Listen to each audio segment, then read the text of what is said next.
and welcome to Opt Up Inside Your Head, the conversation for ops leaders who want to focus on their habits and make their operations amazing. We meet brilliant guests from around the world of operations who've been there, done that, built the habits. These conversations are about unlocking what makes them truly brilliant. Today, we are joined by someone who thrives on the variation and challenge that comes from a day in the life of a digital agency ops director. We're going to meet the brilliant Zoe. With a decade experience of scaling high-performing teams across digital PR, SEO, and paid media, Zoe has got stuck into it all. Currently, the ops director of Reboot Online, Zoe is a firm believer of ops and business growth going hand in hand. Hello and welcome, Zoe. Hi, Michael. Good morning. You're right. Good morning. Yes. So let's get into it. Tell me, who are you? What are you doing at Reboot Online? A little bit of how you ended up being a senior ops leader. Of course, yeah. So as you kindly put it, I'm Zoe. I work at Reboot Online. It's a digital marketing agency. We're very data-led, so we focus a lot on SEO, digital PR, but again, data-led campaigns. Anything that can help our clients dominate in the SERPs, I suppose. And I guess it's worth mentioning, we work a 4-day week, so I get my Fridays off, which is lovely. And we're fully remote, so I'm always at home in this space. So yeah, that's very good. In terms of what I do day to day, I think anyone listening to this in operations will know that it's just so varied. So I can't really peg a day down. And I actually did a LinkedIn post yesterday trying to explain what I was doing, but there's so much going on. I have a lot of focus on people within the company, so scaling teams, trying to improve efficiencies there. I've actually gone a whole year without using time tracking sheets, which is wild, and we brought them back literally yesterday, so that's exciting. And I help with growth, as you mentioned in the intro. So a lot around marketing. We're trying to develop our website at the moment, so I've got a lot there, and paid media. And I guess in terms of how I got into ops, probably the same as many people. It was a bit of a zigzag journey. I worked at a few different agencies after university, worked in PR, SEO, content, social, and just sort of zigzagged through a startup until it turned out I was great at organization and kind of landed in operation. Very exciting, very exciting. And yeah, that is normally my first question is what were like the job titles up to the current one? So can you remember your job titles? You don't, I'm not going to hold your feet to the fire on this, but roughly job titles from like starting employment to where you are now. I can. So in my third year of university, I got a job at an advertising agency in Leeds, and I was literally a runner. So I ran between the desks, like creative, print, just getting things done. It wasn't, I'd say actually at the time, wasn't the best job for me because I was really, really introverted. So I used to stand at the side of the desk, like with the paper, getting it signed. But I suppose it worked to build my confidence. And then I moved to a really small startup. And I think, to be honest, that was quite lucky. So I moved to a digital startup. There was like 5 of us in a small office in Leeds. I was a social content exec. And we started rapidly growing from 5 to 20 to 80. And in that time, I was a digital PR exec, a senior account manager, like working with clients and customer relations. I moved into strategy, so I was a strategy manager. Wow. Then I went to head of outreach, which was at the time like paid link building. It was quite old school link building. So I worked with building relationships with bloggers, mummy bloggers, getting links, things like that. And then the team grew to about 150, and they moved me into head of operations because I knew the business inside and out. I'd help grow it, help bring in new services. So it just kind of made sense at the time. Big changes from the 5 to 100, like the 150. Like huge changes. We actually got brought out in that time by a larger company, which meant we went from really small offices in pretty much quite a rough area of Leeds, with no staff room, to these really nice fancy offices in the centre of Leeds. Lots more people coming through the door. It was a huge change, and obviously went through COVID right at the end during that time. And yeah, I was promoted, which was brilliant, to operations director, like on my 30th birthday. So 30, became an ops director. It was a lovely day. And then I guess, a year later or so, I ended up moving to Reboot as their operations director. I guess I wanted to do those challenges all over again, but better with the learnings I'd made over those 8 years. And that's where I am now. Nice, love it. I love that journey, and like we will absolutely dive into some of that scaling piece as well, because there's going to be some like massive habit culture changes as you go through those changes. So we will come back around to that at some point. Now, a bit more about you. What does it mean to you to be an ops leader?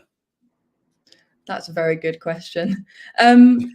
I think you touched on it a little bit in your introduction there. For me, ops is everything. Everything is an ops problem in my eyes. So be it marketing, people, sales. I think the key thing for me is that you're able to run an efficient business and it's profitable. I think often the profitable part can get lost when you have a lot of fun bringing in new cultures and policies and things. So for me, it's just, being there to support the CEOs of a business, feeling like a partner they can rely on and are reassured by, and that their businesses are profitable. Yeah. Nice. Okay, cool. And what is it that you think you bring to that ops role that's unique to you?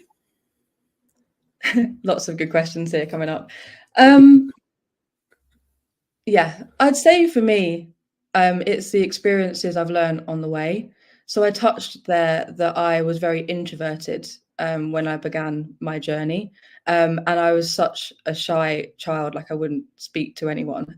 My dad actually got me a glass collector job when I was 15 in a local pub so that I would come out of my shell. And I think having been there and learned through the job that you might not be able to turn yourself extroverted by any way, but you can train yourself to feel more confident on calls. I think I bring that. I'm good at listening, and I realize when someone's new and they're struggling or a bit shy to speak out, but you can see the ideas whirling behind their eyes. And I like to try and bring that out, I suppose, and just have people speak up that perhaps wouldn't normally to make change. That's a really powerful lens you've got there. Like to see the people that want to speak and help them do it.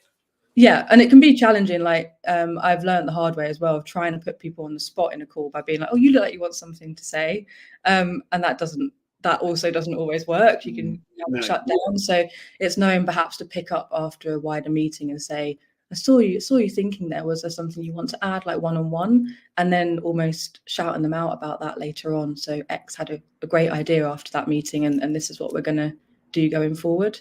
I love it. That's powerful leadership. I love it. Cool. Okay.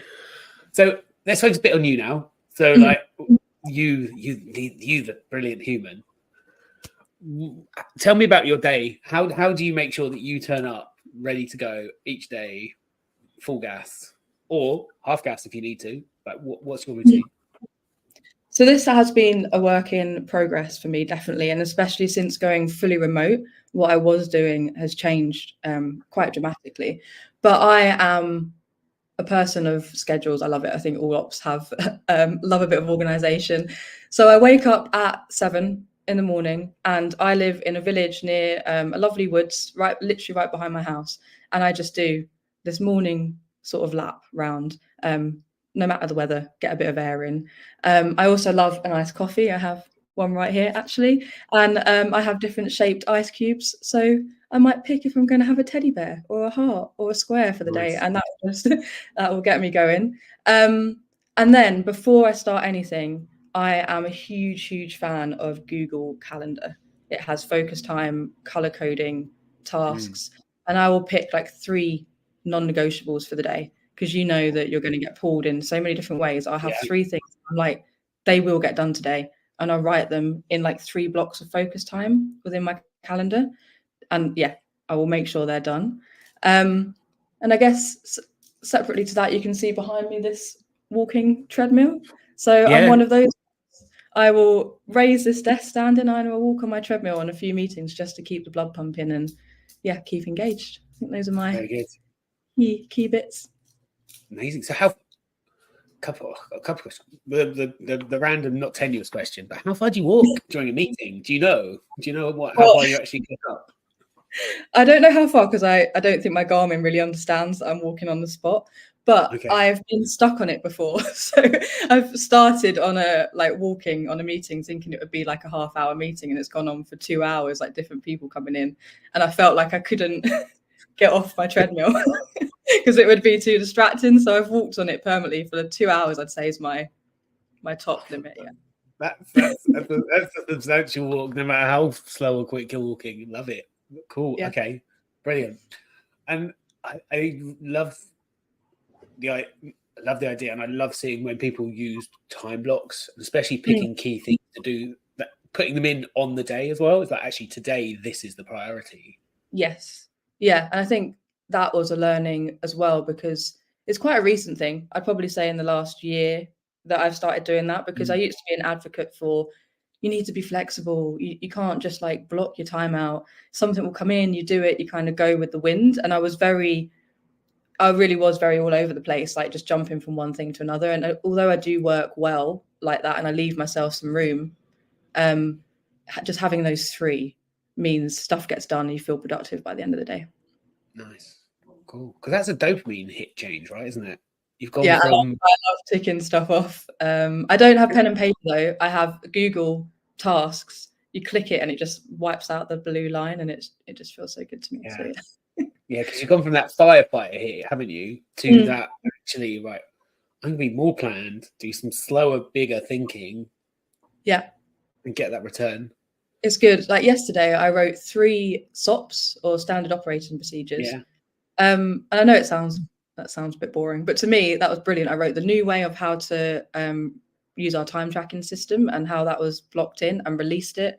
I wrote about ClickUp and our tasks and how we do that and how we upload new web pages. And it was just, by the end of the day, I felt great about it. So yeah. I love it. Okay. So is ClickUp something new you've introduced, or is it something that you've had for a while? It's relatively new. Yeah, we were using Trello when I joined the agency, and I don't know how much you know about Trello, but you essentially get like URLs for the different boards and move the cards along the Kanban boards. Yeah. And the team had different URLs for every single team, or almost in some extent every person. So you had to collect all these URLs to like look at the tasks. So we introduced ClickUp, and you've got a workspace, and you can see everything within there, and you can see what web dev are doing, what design are doing, and go through the tasks and add deadlines, raise tickets. Yeah, huge fan, game changing. Game changing. Because I have a world where I work with teams, and we all run on boards similar to that. Yeah. And what do you find that communal rhythm brings to the business? I think if you're introducing a tool like that, you have to live and breathe it. And the only way it will work is if every team is on the board. So what I found prior is you'd have like, just your core team moving tasks along, but their manager never looked, and then they stopped dragging the tasks along. So I think as long as you have a best practice way of using it, people can actively see you're looking in it and using the data. There's this sense of team accomplishment when you reach the deadlines, and we have a completed pile that obviously does a little confetti when you reach it. And we work in like monthly sprints. And at the end of the month, as long as you're coming in and you're seeing we completed all of this as a team, and we do little shout outs in Slack about how much was achieved, how many designs were made, how many content pieces we wrote. It brings everyone together. I think we're very Gen Z team. There's a lot of slays going on with emojis. But yeah, it brings everyone together, and massive fan of using task management tools. Nice. Okay, brilliant. And is there do you have any other apps that are like your personal go-to apps that you use throughout a week, a day, to keep yourself productive? I use the Calm app. So I'm not so sure it's a productivity app, but it's a mental health app, I suppose you'd call it. But they have really great meditation, just 5-minute meditation or breathing techniques and things that I feel like if the day is getting a little bit on top of me and I've got slacks going off left, right, and center, and I'm trying to stick to my 3 focuses, but I'm starting to drift, I will use the Calm app to just stop a minute. And I think especially when you're working from home, you forget to take breaks. So it has little reminders on it as well for me to do that. And I also use the Note app. It's on my laptop, but you can also get it on your phone, where if someone's like messaging me and I've had a thought, I'll just drop it down so that I can come back to it and I'm not, answering there and then, and get distracted from what I'm doing. So I'd say those are my 2 key ones outside of Google Calendar, which is just my absolute fave. Yeah, like again, so much just keeps getting added into Google, isn't it? You just go log in, it's like, oh, it's a new thing for you as well. You're like, it's quite exciting to go through the workspace, and everything connects with Google as well, which is great. So I find it really useful. Have you found voice recorder yet? No. I've recently upgraded my phone to a Pixel, and there's a voice recorder on it, and it will transcribe it, and you can go find it back on your laptop. It's amazing. That's amazing. Yeah, I've not heard of that one. Yeah, I have to have a look. Wow. So I would say have a look at that. It's so much fun. Nice. Right. So we spoke about your morning, the apps that make you tick over. What's the habit you're currently thinking about the most? I think it's having time for yourself as well after work. So again, I keep saying it, but working from home, the boundaries can blur.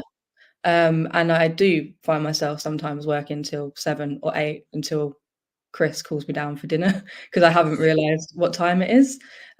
So I'm really into kickboxing. It's one of the activities that is so intense, you just forget everything because you're busy focusing on not getting bopped in the face. So I block out at least 3 classes. And they're in my Google Calendar, of course. And I just cannot miss them because I'm paying a decent amount for my classes. I've put them in. So that gets me up, gets me out. And then, just stops me thinking about work, I suppose, when I'm busy sparring. So, yeah. Yeah, I love it. That having something you have to do and focus on so you don't get punched in the face. I swim, and if I'm thinking too much about work, I forget to breathe, and it's dangerous not breathing swimming. I think I saw that. I think I saw you swimming like miles, right, recently. Yeah, it's good. It's the mental space. There's no phone, nothing can interrupt you. But again, it's like that. It's just that. It's how you make space, isn't it? Like, it's in my calendar. I must do it, and it's that. Sometimes it feels a bit rubbish when you're like, I don't want to do this, but I don't think I've ever come out of an exercise session and thought, I wish I had done that. I feel really good about it. And I had tried with other sports before, like running and things, but I think I need it where you're almost letting a team down. So I've got like a regular sparring partner, and I know if for whatever reason I've missed that, they're mixed in with somebody else and they've missed out on some training. Whereas running, it's all on you. So you might go, oh, it's a bit rainy today, and I'm only letting me down, and you just cancel it out of your calendar. So yeah, teamish sports work well for me. Nice. Okay. Not football or rugby, just teamish. Just teamish, yeah. Okay. So if that's what you're thinking about creating, what habit are you thinking about retiring and stopping? I probably drink too much coffee. So I think, is that a habit, would you say? So I get up and I make too many coffees during the workday, and by 3 I'm like buzzing. Just because I have that downstairs. So I think I need to get out of the habit of just going down, making too many espressos all the time, coming back up to my desk to help me focus. And instead I should do more of the walking on my treadmill, more of the Calm app, or I've got the option of walking around the block with the woods. But I think the quick win for me is just to go down and press the bean to cup espresso button, have one of those and come back up. And that has become a bit of a habit when I'm feeling like I need to focus instead of using the app that I've got next to me. So yeah, I'll probably say that. So is it no coffee or less coffee? Less coffee, just having like my morning iced coffee to get going, but stop with like the afternoon quick fixes that I really don't need. Nice. Ooh. And do you know what it is? That is it just is it like an energy boost that you're going for it, or is it like something else? Partly energy boost, but I think part of it is from so many years working in an office. So when I was working in the office, I think you would find yourself, if you needed a break, going to meet people in the kitchen or saying, does anyone want a cup of tea, and going around to do that. And that was almost like your break away from the desk. And I think I'm in that habit, even though I'm not making a drink for anybody else. It's still like, oh, we could have a water cooler moment with myself, or go down and have a quick break. So I think it's like a legacy habit that I'm still yet to shake. Nice. Okay, cool, good, love it. So we've talked about you, and I want to talk a bit about teams, if that's okay, and actually how you think about teams and what's going on with them. What habits are you seeing in like high performing teams? What are you trying to create? I think every agency or workplace is different, right? With the types of people that you're looking to hire to develop and fit a culture. At Reboot, again, we're very data led. So I'm looking for analytical minds. And I know you could argue like digital PR is quite creative, etc. But every PR campaign that we put out is backed by data, be it a survey or us using an algorithm to scrape sentiment, etc. So I'm finding with higher performing teams, they're being bold enough to ask questions. They're not hiding behind a screen on Slack and the day's over before you know it.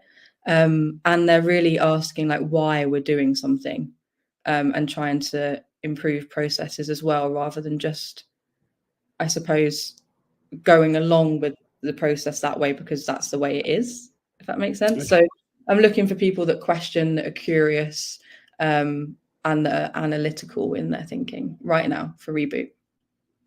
Nice. Nice. And how do you filter those out then in the interviews? How are you making sure you find those people? It is hard. I think we send tasks first before we go to an interview. So that's more of like the doing, I suppose, to showing that you can do the job. So we'll send through some example headlines and data and get them to pick that out to pull a narrative. Or if it's a data team, we might ask them to, do a small scraping exercise just to test that they've got those skills. In terms of questions, I like to ask about like, what are they doing differently now that they weren't a year ago? So kind of like this session here, like habits, what are you changing? What were you doing and what have you learned? Just to see that they're always progressing. And then I guess personally, I'd ask about like, what do you read? And I would hope, I mean, it's fine if they can't read and they're doing podcasts or, listening to YouTubes like this. If they can't find that headspace to sit down and read. But the point of it is that they're still finding time for self-development and learning and asking questions about things. So yeah, I kind of have weighted questions in interviews, I suppose. Yeah, that'd be it for me. Yeah, I think it's really important, to do that skill check, but also really get into the mind of someone. Are they coming for a job where they're just going to sit and not evolve, or are you finding those people that are, at the weekend going down the geeky paths because it lights the fire? Yeah, exactly. And I've been, I've done so many interviews in my time. I think I probably do about 5 a day now. That I stick it towards the end of the day, or 5 a week, sorry, not 5 a day, towards the end of the day as we go through. But I've done so many interviews in my time. And I think early on, I was very focused on the job at hand. So it would be like, have you read the job spec? Do you know what a day in the life would be like? Tell me about your last job. Whereas now, I suppose they're a bit more competency based or personal to them, and the focus is very much on what went wrong and how did you fix it, and you're hoping something did go wrong that they can explain rather than everything was perfect, or what were you doing then that you aren't doing now, what would you like to do more of, what are you reading, what are you learning outside of work, those sort of things. Really dig into who a person is rather than just the job at hand. Yeah, love it. There are so many tangents that my head's just run off on. I'm being really good. I'm not going down into a whole recruitment conversation. So my next question is actually, once you've got these people, How do you develop them into them? What habits are you bringing for yourself and the leaders that are working with you to help nurture that talent that you've spent ages finding? Yeah, no. So we do have probation periods, and I could go off on a whole different topic about that because I think they may be a little bit outdated, but we do have probation periods that are 4 months long. And within that, you've got the standard skill check stuff, right? So we've got everything going on about understanding the company and what we're trying to achieve and the day-to-day like role specifics that we can go through. Then again, relatively recently, I think in the last 3 months, once I got to grips with Reboot and what we're trying to build culture-wise since I've joined the agency, we set values. So we have values, and it's really cheesy. They're epic, but it's so people can remember what the values are. So that's energetic, persistent, inquisitive, and courageous. And we have this shout out channel in Slack. So when someone shouts somebody out for what they've done, we try to encourage them to use one of those values or two of those values in the shout out so we can keep bringing it back to that. And we've also got, most companies have this as well, but vision and mission statements that we actually use. So every month when we do an all hands, or we call them company collectives, we're coming back to this mission and vision and asking as an agency how we're achieving that. Do we need to develop that? And it's quite employee led rather than top down. And the last thing that I've very, very recently introduced, like literally rolled it out last week now that HR have helped me sign it off, is a career progression pack. So every role has a pack, nicely designed from our shout out to our design team. And it goes from the beginning, so like, junior exec, all the way through to account director. And it highlights company understanding, values and behaviors, and role specific understanding with your salary bracket. And you can literally work through the 3 levels within your salary bracket. And it's not a tick box exercise by any means, but it just helps the team understand where they currently are, where they need to get to in their role, and where they could get to. And I'm yet to see, obviously it's a new thing, like what that does, but I've got high hopes. High hopes for it driving growth and putting people in the right path. The places I've seen things like that really do add value, and they drive up retention, and it allows you to keep those right people. And it also helps you whittle out the people that aren't quite right sooner. Yeah, and have those challenging conversations.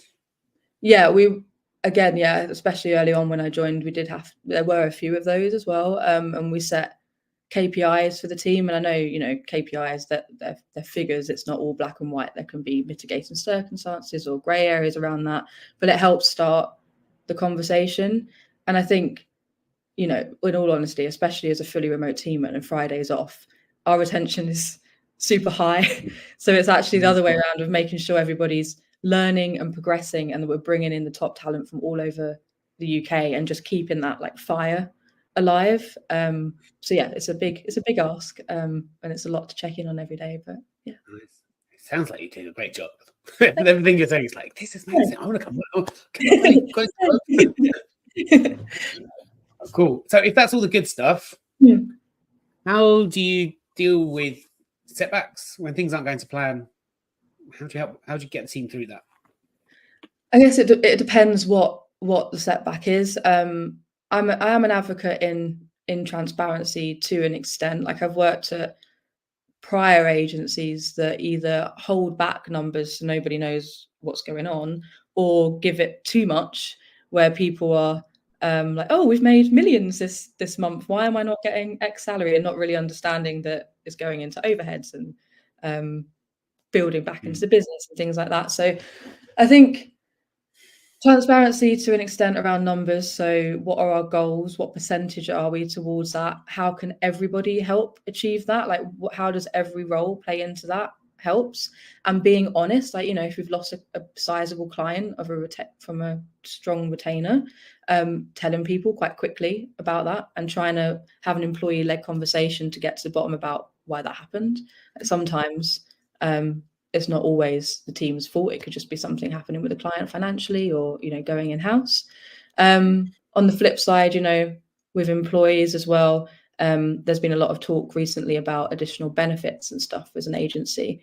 And I'm working with HR to, again, I suppose, make that employee led, because I've been guilty of just dictating from the top up. Like, everybody in this company wants better pensions.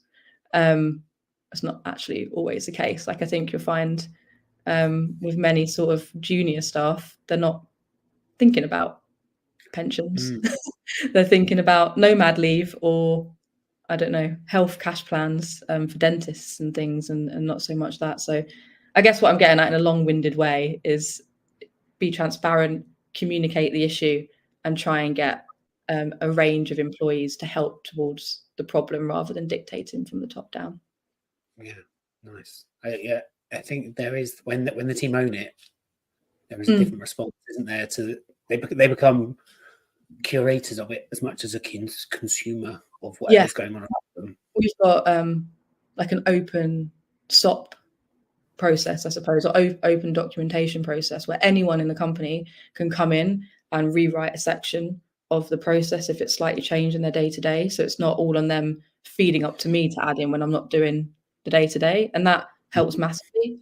And we've got a Charlie HR is our HR system, and it's amazing. And you can see there all employee surveys and transparently see like the percentage scores for each question. And then we'll go into company collectives and highlight how we're going to tackle those lower end scores. So it's always a work in progress, but yeah, it seems to be working okay. Yeah, cool. I love it. I want a quick segue and come back to something. Yeah. Just what's nomad leave? What I've never heard of it. Like, Whoa. Tell me about it. Yeah. So we have a lot of different language speakers in the team for digital PR. So like German, French, Italian, and a lot of them have families back in their hometowns. So we introduced nomad leave, essentially, where you can go and work from a different country for a certain period of time. So at the moment, we allow a month that you could go away and work from somewhere else, obviously visa dependent and what you need to remote work. And it's been really, really sort of celebrated, especially by those that got to go home for Christmas to be with their families or home at summer. But we've also seen some groups go and book like little villas in Italy and work as a team there for a few weeks and then come back. So yeah, it's been really good. A great perk for the team. Yeah. Yeah, like you say, there's like some people have gone and like strengthened the bond as a team. Like, let's go work in Italy. Why not? Yeah. But then the people that need to travel home at Christmas, so a lot of the time, the barrier to traveling home at Christmas is the extra zero they put on every flight. So allowing someone to travel on random days out of season, it's those are the real gifts, right? That value of the nomad leave. Yeah, that's where the positive, like real, like positive feedback and team retention has come from. Like spending a month over that festive period with family and friends has gone a really long way.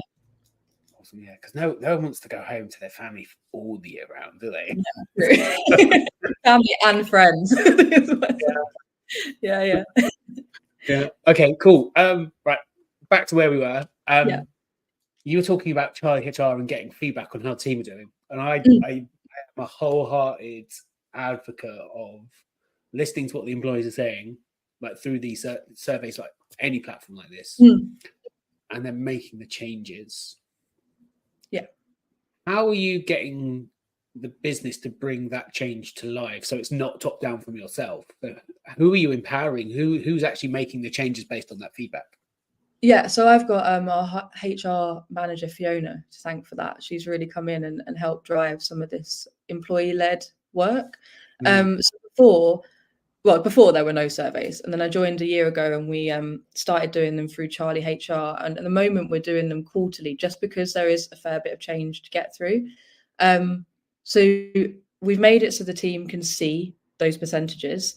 And I think that's one thing, showing the data.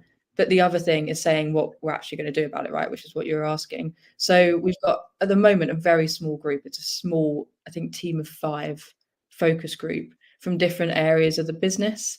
So really sort of mixing it up there from, you've got SEO lead, you've got like a graphic designer, etc.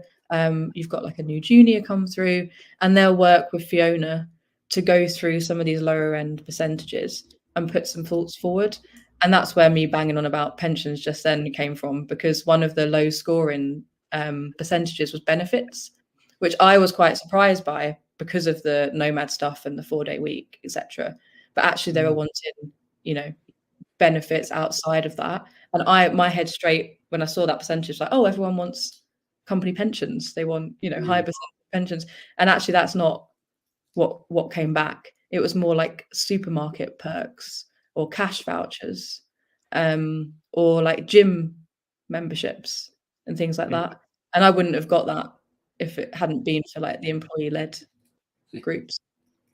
Yeah, and it's funny now because they all get like going into the topic. They all get bundled in. So like, for example, Westfield Health I've used, and actually in there they have their discounts. They have the GP, and sometimes actually you have to extrapolate back out what's buried in all of these. Yeah. Recently, I was working with someone, and we'd all forgot that there was a 24-hour GP phone line to get an appointment over the phone. So we had this Westfield Health thing. It's like, get your 20 back for your dentist, and then someone goes, "There's a GP in here." But in terms of retention and getting your employees back to work, anyone can phone the phone line and get a prescription at any time. This is so funny because this is exactly what we just did. Westfield Health is who we use. So we were going through the benefits and everything, and Fiona was like, first in the company collective, I'm going to say what we have. And Cashfield or Westfield Health had the cash for dentist, had the EAP line, had the doctor. So she put all of that up on a slide. And then Charlie HR actually has Charlie Perks, which less than half the company had logged into. And that has money off Apple, money off Sainsbury's. So we did all of that first and then, carried on with the conversation. So it's funny that you did the same. Yeah. And so is it a usage problem, not an actual, you need something new challenge? I think it was just that it came out. We introduced it a year ago. We did an announcement. Hi, everyone. You've got Westfield Health. That was it. And when Fiona came and started and then looked at how many people had signed up, it was like, I think 9 people had downloaded the app. I think a few more people would use like the refund back for dentist or etc. But only 9 people had downloaded the app, and the app is what gets you the free doctor or the doctor line and the EAP line. So it was a education piece first, or a reminder of what we've got, and we've now scheduled quarterly reminders just in our announcement chat to go through and explain what we have and put it on onboarding plans as well. So a bit of an oversight there. It's part of a curve, right? And it's about cashing in that investment. But with anything, you have to remind people what's there, because otherwise they forget. Yeah, sure. No, definitely. Nice. Okay, let's go back to the business, like big picture thinking, right? So what's your way of like getting into the strategic thinking of the business and how you can make the change that you're thinking about? What are the things that you do? So at the moment we have monthly board meetings, and that is just with the directors. So we've got like our growth director and our CEO, and we also have like a financial advisor that comes into those meetings. So he's not part of the business day to day, but he comes into those board meetings. And I am really grateful to have those monthly meetings like scheduled. And sometimes we will meet in London or similar to go over in person, because it makes me block out that time to do the deck for the meeting, and reminds me to run through like figures and headcounts and reports, etc., to start those conversations. I also built out what I call mini P&Ls. I don't know, common or I don't, but built out mini P&Ls, which is like a profit and loss line for each service. So it's this nice big spreadsheet, because obviously I'm a huge fan, and it will show profit and loss for each service line, and teams turnover for each service line. So we've got like content, digital PR, SEO, and you can really see like which teams are perhaps a little bit bloated, or which could be potentially ready for a new hire, or look at year to date and which services are growing in revenue, which are dropping. And that again helps me have those conversations. And I think in recent months I've gone a step further, and after that board meeting followed up with senior leaders and shared some of that insight, because we were just having the board meeting and I was making some decisions, decided what was slightly broken, what could be the focus for the next month, and not really spreading that any further. So we started having tailored senior management chats where we then talk to them about their departments and what we were discussing, what I found, and get their commentary. Because sometimes I could look at a figure and be like, oh, it's because X, Y, Z, and you'll speak to a senior manager and they've actually got a lot more insight into why that happened, and I can bring it back to the next one. So yeah, that's how I'm like deciding on these strategic decisions at the moment. Nice. So proper data-driven like thinking, like this is what I'm seeing. Yeah, this is what I'm seeing, but then making sure to actually get the commentary around that and not just running off with myself, because I've definitely done that in the past where I'm like, I know the answer to this and I've started fixing something. So yeah, making sure I'm having conversations with the right people afterwards as well. Nice. Can I ask you a wholeheartedly leading cheeky question? You can. So with your these bits of data, you're presenting it, then taking it back down to the leaders that are running that area. Yeah. Is there an aspiration to reverse that loop? I suppose it goes back to this area we were talking about with how much you pass down figure-wise and transparency there as well. And where they're getting that data from to populate it, I suppose. Because at the moment they could definitely feed up on like team sizes and I suppose like potential upsells from clients, but they don't have the full forecasted pipeline that's coming in from sales. Because what I did find is the pipeline from sales is sometimes very optimistic and it doesn't always come in the month that you think it's going to come in. And then before, when I was showing that at prior agencies, there was a lot of panic with people saying, oh, we can't take all of this on, I don't know where it's going to sit. And then I suppose only like 40% of that actually fell through in that month and it started to spread through. Baby steps, right? The first thing at the moment is that I'm actually getting the commentary from on the P&Ls, and we've made P&Ls. That was a culture shift. That commercial awareness just was non-existent. So even showing this past year, the revenue we've achieved, our profit margins, and now in the last 6 months by service, that in itself has been a huge shift. So yeah, at the moment, I guess like practicing that commentary from the team. Down the line, it would be great. It would be a job off my hands to have that coming up for sure. Because that is one of the arts of the ops leader, right? Is you find a problem, build something, and then teach someone else how to use the tool that you've built. Yeah, and get it running. I mean, that's the dream always. Yeah, and being able to step away. Yeah, I'm looking at loads of automation at the moment as well. So I guess like for those spreadsheets, I got those all automated from my data team too. So that was a big step, so that it all feeds in from different sheets and I'm not manually putting in all the numbers. And I'm actually currently looking at Slack bots as well to see if that can save me a job.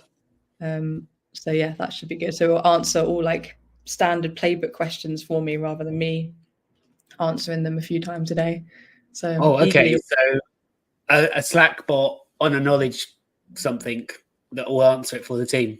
So it'd be like a rebot would be what I call it. And at the moment I'm working on a HR one. So you could ask, how many holidays do we get in a year?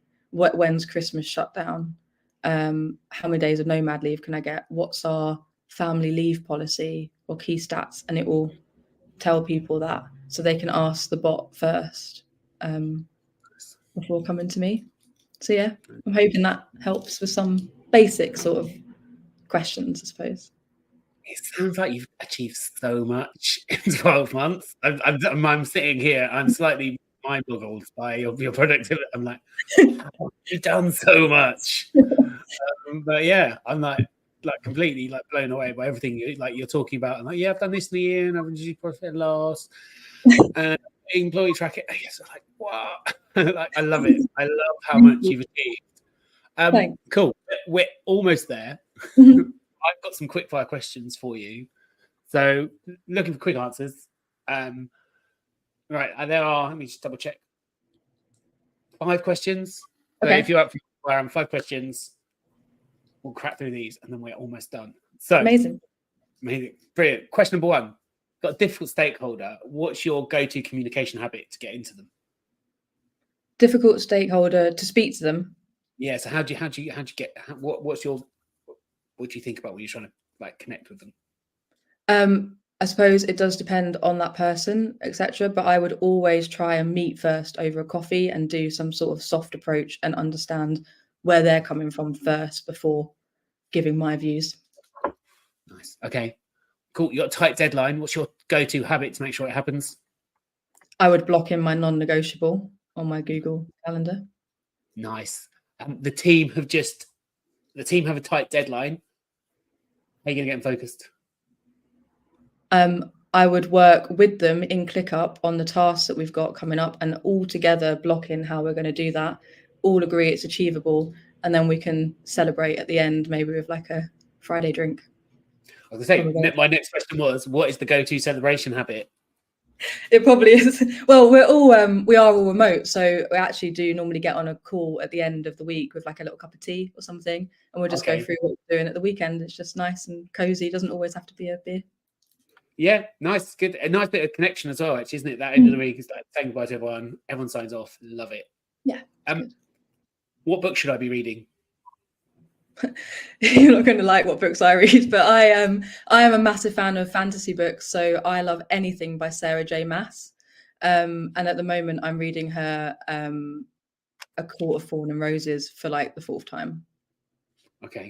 If you want non-fiction, I'm currently listening to, because I don't read non-fiction, listening to The Psychology of Money. Okay, nice. I'm going to put both of those on my Christmas list, my Amazon Christmas list, and see what comes through from the Secret Santas of the world. And what is your go-to habit to make sure that you can shut your laptop on time? It's blocking out those kickboxing sessions and knowing that I'm going to go to those. Nice. I love it. And before we wrap the conversation, are there any final words of wisdom that you want to share with anyone like working in the ops space or aspiring ops leaders? I think it's just everyone has their own way of doing things.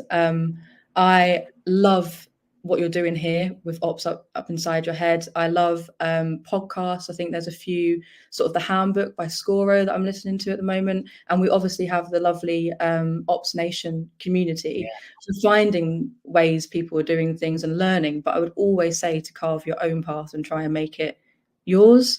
And also try to find an agency or a company that really resonates with you and fits with your values, because then you know the change you're doing is going to work well for that culture and team as well. So I think those would be my final words. But yeah, it's been a real pleasure talking to you, Michael. It's been fun. An absolute pleasure. Thank you very much. Thank you to everyone for listening. If you do want to hear more of conversations like this, you can come find me on the YouTube channel. Find me on LinkedIn. Zoe, where should people find you if they want to talk to you a bit more? LinkedIn, definitely. It's Zoe Elizabeth Blogg on LinkedIn. Amazing. Okay.